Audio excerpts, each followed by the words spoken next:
Good evening, YouTube. Derek here, back with another video, the ins and outs of ham radio. I'll say sorry right now, my voice is a little rough.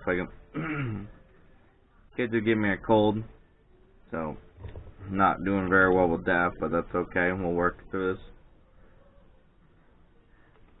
So in tonight's video, I'm going to talk about a few things that no one told you before you got into ham radio. We'll get into it. So a few things you should know before you get into ham radio, or you might not have known. Ham radio is it can be an expensive hobby or it can be a cheap hobby. So, cheapest way you can ever get into the ham radio. Sorry. Need move the camera. Battlefighting UV5R. $18. $17 program, $7 programming cable, cheapest way. The other expensive way, you can buy an HF radio, you can buy mobile radios, power supplies. The list just goes on and on and on. So in order to get on the air for 2 meter and 70 centimeter, very basic setup, you're going to have a mobile radio, you're going to have a power supply, you're going to have coax, you're going to have an external antenna, you have some sort of mast to mount your antenna to. And you gotta have a way to program your radio, whether you're gonna do it through the keypad or not. So that's one variable you don't have to spend on. So most likely it's gonna cost you right around, I would say, $300 to $350 to get on the air. That's very, very cheap radio, very cheap antenna. Something you already have for a mast.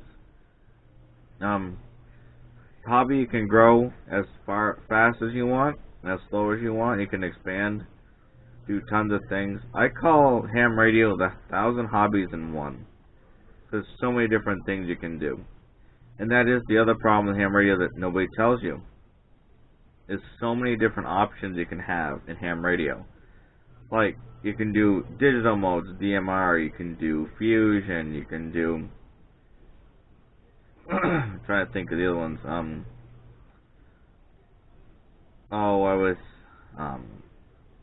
P25 trunking, you can do All-Star, you can do, it's just D-Star, and goes on and on and on. Just so many different things you can do. And then you get in the HF, you can do PSK, you can do FT8, FT4, you can do I'm trying to think of the other one that FL Digi. It's just so many things. In order to do the digital mode on your radio, you need a good reliable computer. You need a good radio that does have some sort of interface that can hook to your computer from your radio. Most radios are now SDR, software defined radio, so you can actually plug your radio into your computer. You can have a program, WSJTX, and that'll help you with FT8 and all those digital modes. That's one good thing with that.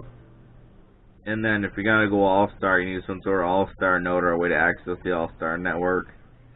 And you need different nodes. A node is, for example, all it is a little computer board that goes from RF to the internet. Allow you to connect the DMR, All-Star. You can either do, the DMR, All-Star, P25. You got Fusion. There's just so many little hot spots you can get. That's one is what open. The open spot. That one has tons and tons of options. So this is things that nobody's told you about ham radio before you got into it.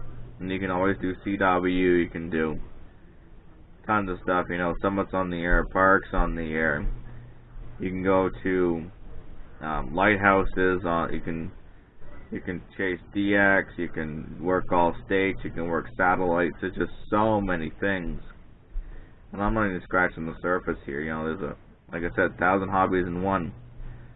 So these are the few things that I was going to talk about tonight. Hopefully you enjoy my video. And thank you to all my new subscribers. I really appreciate it. And we so happy that you're continuing to watch our stuff. I'm just very happy with that.